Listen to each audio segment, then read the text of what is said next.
And the UN has declared its highest level of emergency for this humanitarian crisis. What resources are going to be needed to rescue these people and a lot of other people who are off that mountain right now?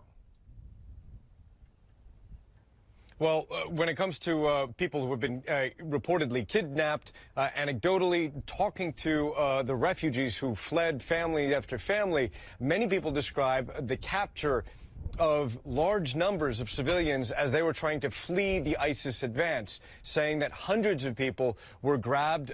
We've even spoken to people who've communicated with loved ones who were being held at some kind of a prison outside the ISIS-controlled city of Mosul. So I don't know how the United Nations can help with that.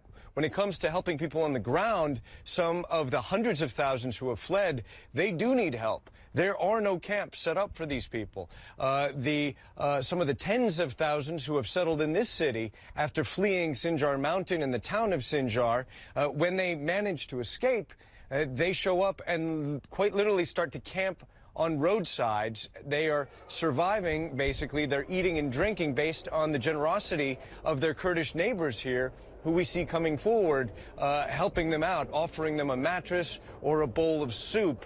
I don't know how these people are going to survive if this situation persists for weeks or months to come. These people are not going to be able to earn money in this corner of Kurdistan in northern Iraq. And you were on top of that mountain. How dangerous is it, the journey to get down the mountain? Because it's not as easy as it sounds. Not at all. We've been talking to some of the people who made the overland trip off the mountain. They described walking for 12 to 15 hours through a desert to the nearby Syrian border. And the people that made this journey are elderly. They are children.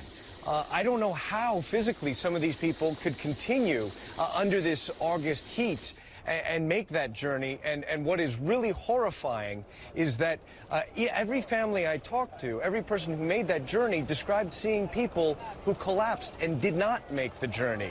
They described putting a loved one, burying a loved one on the side of the trail out of there. If you can just imagine that in this day and age, people dropping dead of dehydration, somebody having to leave their child on the side of the trail as they try to hike out to safety.